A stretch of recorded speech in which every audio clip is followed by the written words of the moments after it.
أعوذ بالله من الشيطان الرجيم بسم الله الرحمن الرحيم.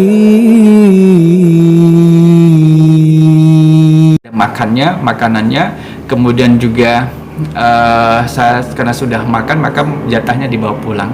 Enak untuk menjawabnya, ringan. Akan tetapi orang yang mendapatkan kerjaan dengan cara yang dengan cuap,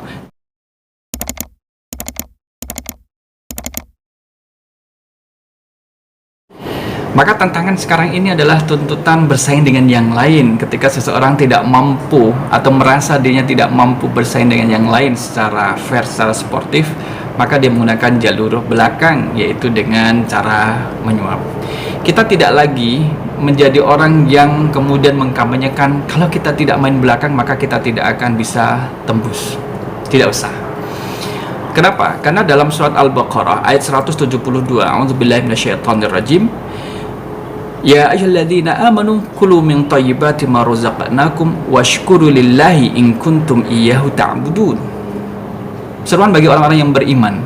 Untuk apa? Kulu min thayyibati, makanlah dari yang baik-baik. Yang dimakan sesuatu yang baik, cara mendapatkan dengan cara yang baik, dan diperoleh juga dengan cara yang baik. Orang yang main suap itu bukan perbuatan baik. Tidak usah tergiur dengan godaan untuk main suap agar bisa diterima. Misalkan untuk bisa menjadi cleaning service, misalkan harus membayar sekian belas juta, padahal untuk jadi cleaning service. Maka apa yang bisa kita banggakan? Kalau kita mengatakan yang penting kan dapat kerjaan, bukan itu. Konsep orang yang beriman dalam bekerja bukan hanya yang penting dapat kerjaan, atau yang penting punya penghasilan, atau yang penting punya gaji. Keberkahan harta yang kita dapatkan, yang kita miliki. Berkah tidak. Apa sih arti barokah itu? Sesuatu yang kita dapatkan dan bisa mendekatkan diri kita kepada Allah. Semakin kita dekat kepada Allah Subhanahu wa Ta'ala. Dan kedekatan itu bisa diperoleh dengan sesuatu yang baik. Maka ancamannya orang ketika mendapatkan sesuatu yang haram atau mengkonsumsi sesuatu yang haram seperti main curang ini, maka yang dia dapatkan adalah yang haram. Apa dia mengkonsumsinya, dia memakannya, maka dia memakan sesuatu yang haram. Konsekuensinya adalah ancamannya orang yang memasukkan ke dalam dirinya makanan minuman yang haram, maka ketika dia tumbuh menjadi daging, fannaru aula biha, maka neraka lebih berhak untuk membersihkannya. Apabila orang ini berdoa kepada Allah, memohon kepada Allah Subhanahu wa Ta'ala, maka Allah punya hak untuk tidak mengabulkan doanya. Bagaimana Allah mengabulkan doanya sedangkan yang dia makan makanan yang haram, sedangkan yang dia minum minuman yang haram, sedangkan pakaian yang dia pakai adalah pakaian yang haram. Haram baik cara mendapatkannya atau bendanya itu adalah haram. Maka bagi suatu keluarga yang berkewajiban memberi nafkah adalah suami. Istri ketika diberi sesuatu oleh suaminya, maka dia boleh bertanya, Mas dari mana dapatnya ini? Maka suami yang baik ketika mendapatkan itu dari cara yang baik, dia akan ringan untuk menjawabnya. Oh, ini gaji dari kantor. Oh, ini karena kemarin saya kerja lembur, ini tambahannya. Oh, ini tadi di kantor ada rapat, ada makanannya.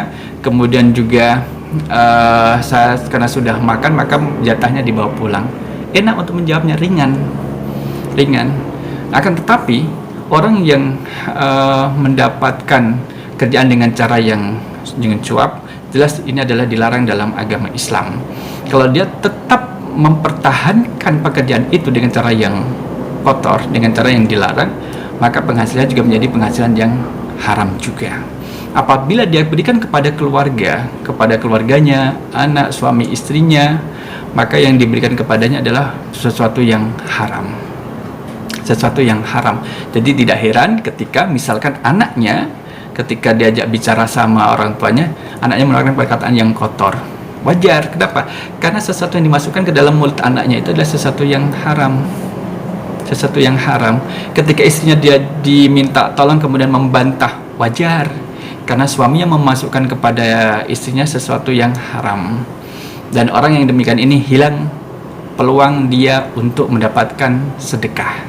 Karena satu suapan yang diberikan suami kepada istrinya, diberikan kepala rumah tangga kepada keluarganya, maka satu suapan bisa bernilai sedekah. Kalau itu diperoleh dengan cara yang baik. Kalau dia memperoleh dengan cara yang haram, maka dia tidak mendapatkan sedekah itu. Maka mari kita saling mengevaluasi dalam keluarga.